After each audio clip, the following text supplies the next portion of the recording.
Hello, I'm Joseph Wronka, and welcome to Creating a Human Rights Culture, which calls for a lived awareness of human rights principles in our minds and hearts and integrated into our everyday lives.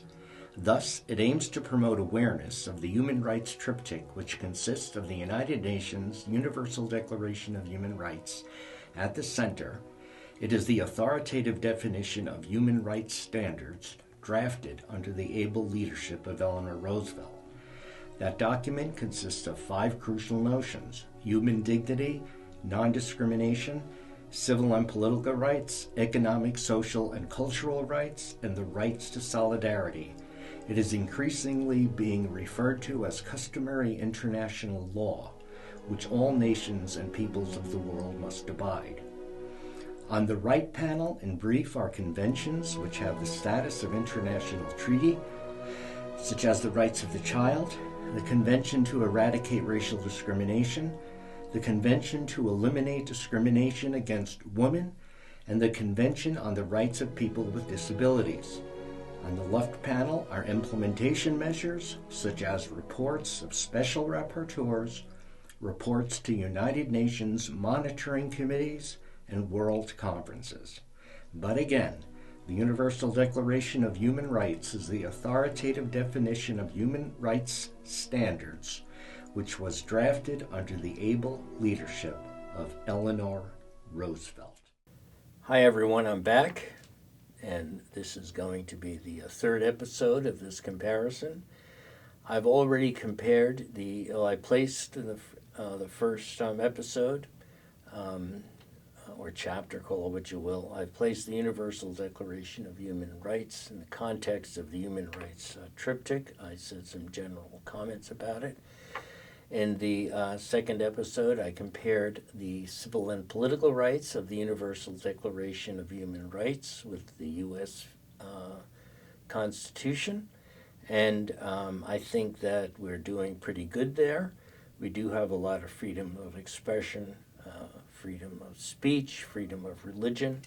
What I'd like to do on this episode is look at the economic and social rights, rights to health care, rights to shelter, things like that. So these are in Articles 23. Now, if you'll notice, do you see all these? In the federal Constitution, they have all this kind of cool stuff that compares with the Declaration. Now, ta-da, is nothing. Do you see that? Nothing. The Universal Declaration of Human Rights says, everyone has a right to work, to free choice of employment, to just and favorable conditions of work, to protection against employment. Everyone without discrimination has a right to equal pay for equal work. Everyone who works has the right to just and favorable remuneration for himself and his family, and the existence worthy of human dignity. It's supplemented, if necessary, by other means of social protection. Everyone has the right to form and to join trade unions for the protection of his interests. We're supposed to be the greatest in the world when it comes to human rights, and we are strong in some respects, I must admit, but there's nothing there. Do you see that? Everyone has the right to rest and leisure, including reasonable limitations of working hours and periodic holidays with pay. We have nothing here. Like I said before, in Europe, and Europe's got its problems, of course. There is racism there, anti-Semitism, and Islamophobia, and other things. It's got its problems, believe me. But governments, by and large, mandate roughly 6 weeks vacation time. Special protections for mothers and fathers now before and after childbirth are phenomenally good comparison to the United States. We have the Family Medical Leave Act, which is kind of a joke. I mean, on the federal level, it's just kind of a joke. Maybe you don't think it is, but I don't know. If an employer has more than 50 employees, they have to guarantee the mother who comes back from maternity leave her job, but she doesn't get a salary. At least it's not mandated by the federal government, though some people are kind of paying attention to that and pitching in. And it's a pretty bad situation. Just know see these little nothings here. This is very unfortunate because Eleanor Roosevelt and the American delegation was pushing these rights. Okay. Article 25. Now, I have read these rights at conferences in the United States in my long, I wouldn't say illustrious career, and I read them and I couldn't help but start. Was it laughter through tears? Crying about this stuff, I don't know. Well, let me just read this to you. Does this sound like the United States?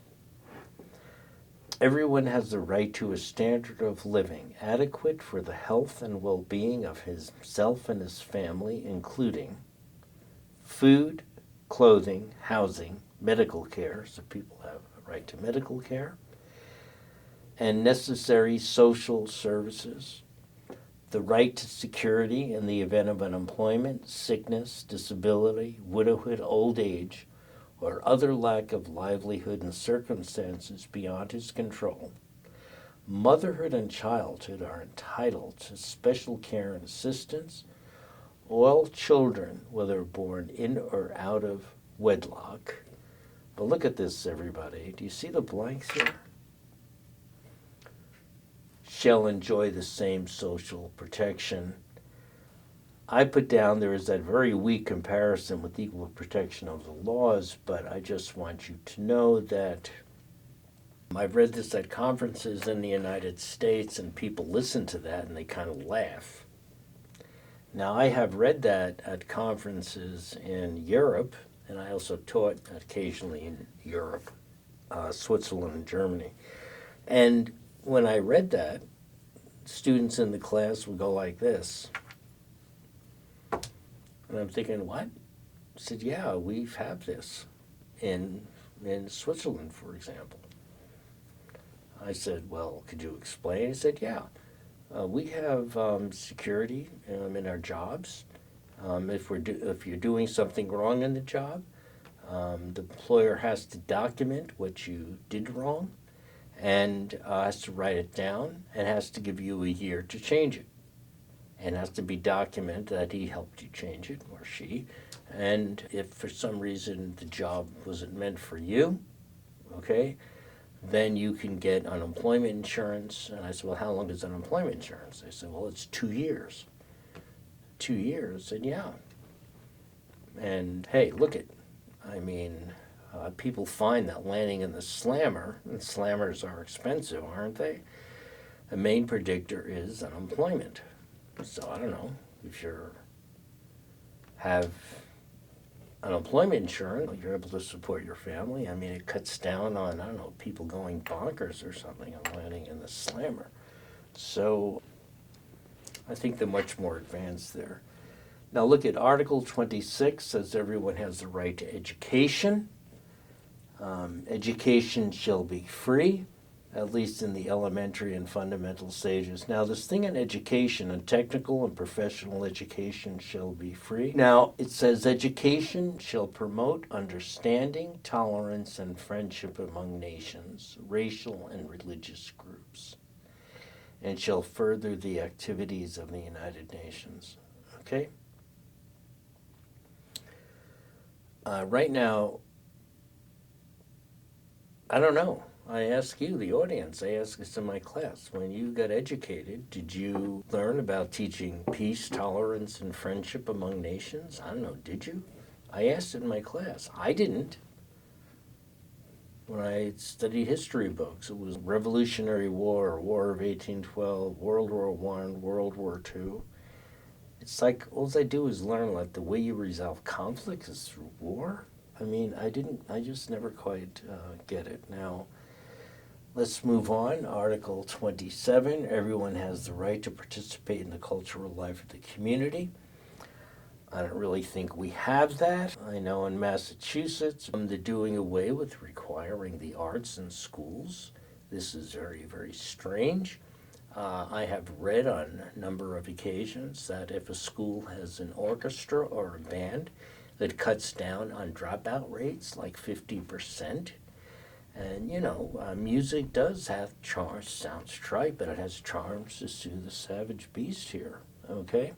To enjoy the arts, to share in scientific advancement. I mean, I ask you, what was that, Sackler? I don't know. There's a lot of these drugs are just so expensive, and people, even when they were trying to give drugs for AIDS back in the early 2000s to poor countries, many of these companies were charging all sorts of money, but there was a public outcry. People should share in the scientific advancement of discovery of drugs. So we don't have this in the Universal Declaration. This says everyone has a right to protections of the moral and material interest resulting in any scientific, literary, or artistic production. We do have this in the U.S. Constitution, that people should be given recognition for their discoveries. Now in Article 28, says, now we're getting into what is called solidarity rights, which is still in the process of conceptual elaboration. But let's just talk about this a second. Article 28 says everyone is entitled to a social and international order in which the rights and freedoms set forth in the Declaration shall be fully realized. That is an extremely important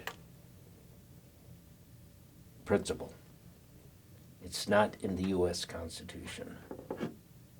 Okay? Now, what does that mean? We have a social order now. I mentioned before about Sunday billionaires. A social order where there are more and more billionaires around, and we have a multimillionaires club. They call it the U.S. Congress. But if everyone has a right to participate in the cultural life of the community, how the heck are you going to do this if a lot of these schools can't even afford musical instruments or something like that? So something is wrong. According to Bernie Sanders and others, roughly 0.1%, roughly, as I recall, reportedly, I guess you could say, 0.1% of the U.S. population owns something like 50% of the wealth of the United States. That's 0.1%, okay? And like 1% owns something like 90%. So there is a serious problem here. Now, the next slide is Article 29. Everyone has duties to the community. I will tell you, like I say in my classes, talks about creating a human rights culture, but I will tell you right now, you cannot have a human rights culture if you don't have a duties culture. In other words, I feel every right has a corresponding duty, and rights are interdependent.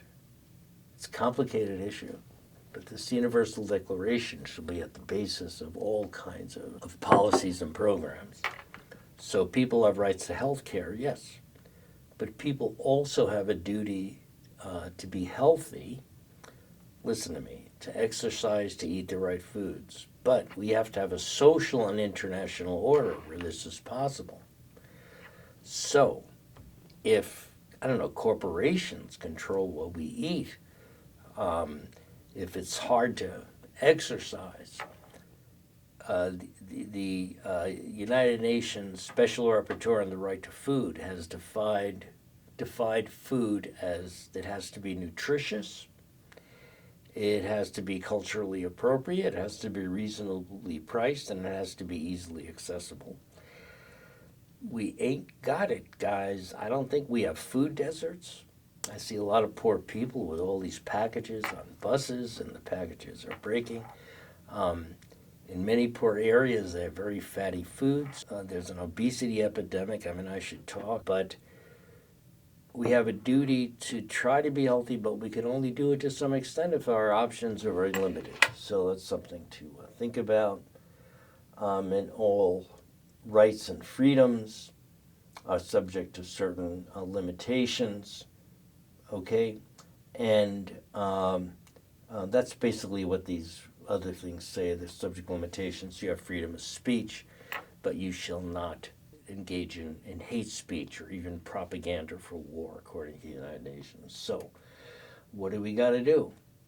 We have to get all the rights of the Universal Declaration of Human Rights, okay? human dignity, rights to effective remedies, right to family protections, meaningful and gainful employment, these things that I discussed, rest and leisure, right to education, right to participation in the community, all the things that I just discussed, and the right to peace, of course, because education is into the U.S. Constitution. Some of you that are over 60 years old remember Father Sarducci. He was on Saturday Night Live. He had the answers to everything, and the answers are very simple. I don't know, we don't have to get into it, but I'm sure if he were around today, he would say, and he had an Italian accent, it might be inappropriate, but I'm half Italian. My grandfather was, I could maybe get away with it. He would probably say something like, hey, look at it, you want a socially just world. Very simple. You simply got to get at the rights of the Universal Declaration of Human Rights. You get to them there and you put them over here. And everybody happy. We all sit around and we have cookies and milk. Now look at Supreme Court Justice Louis Brandeis said, if the rights are not in the federal Constitution, they should be extended and put in the state constitution. So, I must admit I have geek propensities, so I read all 50 state constitutions, and I wanted to see if there were any of these rights that were not in the federal constitution and state constitutions. So do you remember Article 2, everyone? Article 2 says you shouldn't discriminate on the basis of race, color, sex, religion, political opinion, national, blah, blah, blah, property, birth. I looked at all 50 states, and when it came to race, this is what I found. Well, this ends with Missouri. MO is Missouri, or is that Montana? Who knows? That's Missouri, that's Montana. These states say you shouldn't discriminate based on race, and they did this in 1992. So look at, if anybody want to take this up, do a dissertation. You shouldn't go race, color, sex, political opinion. There was only one state. McCarthyism, I think, is alive and well. On that argument, you could say national origin, property. Nothing on property. You got that? Property. That's class. And a lot of this is also, like I say, a lot of this stuff should be lived in our minds and our hearts. I like this one on property when, my ex, anyway, when we were both students together, we were renting, and it's interesting, people in the neighborhood didn't even know our kids' names. As soon as both of us got our degrees, and I got a job at Springfield, and she got a job teaching also, then people knew our kids' names in the neighborhood. We owned a house. It's just weird. Physical handicap, on disability, social origin. Look at, the basic point is, I don't think our state constitutions go that far. Okay, now, here's some other thing. Notice nothing on property. It's nothing about our culture. It's just very class-oriented. So, do you see? Now look at, then there were economic and social rights. And let me get into some of these economic and social rights. Do any of our state constitutions mention health care, mention security in old age that I mentioned before? So here's all 50 state constitutions. Some states do mention favorable remuneration for work, the right to join trade unions. Not one state speaks of rest and leisure. I think of my students again. Well, my ex-students, now that I'm emeritus, just the way they're working, oh my God, it's just really over the top. Limitation of working hours, importance of the family. Not one state says you have the right to food or clothing or housing. Do you got it? Some states did mention the right to medical care. I think that was Hawaii, Louisiana, I think. I don't know, but then security in old age, special care and assistance, special care for children. Now, what's really a clincher is that if you look, of the 50 state constitutions, I counted like 44 said people have the right to education. Now that's really rather interesting because it says people have the right to education, but my question is, what are they teaching? Hey, audience, you might disagree with me, my dear audience, but I did not read one state constitution that said education shall teach understanding, peace, tolerance, and friendship among nations. Not one. And my experience was I didn't learn it. I learned that the way you solve things is through war. And what the left says, take it for what it's worth, that capitalism needs an enemy and war is profitable, blah, blah, blah. Take it for what it's worth. We're not really teaching to love one another. I would say the spirit of Crazy Horse, which is peace, humility, and everlasting love. And I'll conclude with a statement on that. But I don't know, it's kind of a joke. We have the right to education. I don't know, but I think we're teaching the wrong things. Again, if you don't mind, many of this stuff can be found in my latest book. I know it seems like, well, maybe I am, I don't know, authors got to market their own stuff, but it's in my book. People have asked me, where's the reference? So this is in my book. Now look at what I want to do now is go over the Constitution of the Islamic Republic of Pakistan. I did compare the Constitution with Pakistan, and it's just very, very interesting. Now, you know, there's sort of an uneasy relationship with the United States and Pakistan for whatever reason, but maybe this is why. Now, remember Article 2 in the Declaration says that you have the right to Social Security, blah, blah, blah. Okay, they're talking about economic social right. Look at the Constitution of Pakistan. The state shall secure the well-being of the people and provide basic necessities of food, clothing, housing, education, and medical relief, and reduce disparity in the income and earnings of individuals, including persons in the various classes in the service of Pakistan. Now, I think that's actually beautiful and it's actually well said. Okay, the question, of course, is they implement it, but at least it's there. All right? Now, let me just, we got to wrap up here and look at the Declaration. I just sort of was paraphrased or collapsed the articles, but Article 23 of the Universal Declaration of the Right to Work, Free Choice. Let me just read some of the stuff in the Constitution of Pakistan. The state shall make provisions for securing just and humane conditions of work. The state shall provide for basic necessities of life for those unable to earn their livelihood on account of infirmity, sickness, or unemployment. Let me keep on reading. And think of those gaps in the U.S. Constitution. The state shall make provisions for securing just and humane provisions of work. The dignity of man and woman, I'm sure they would say, shall be inviolable. The state shall provide for basic necessities of life. The state shall provide for reasonable rest and leisure. This society is bonkers in that area. 3 incomes as a part of family? Come on. The state shall make provisions for securing just and humane conditions of work.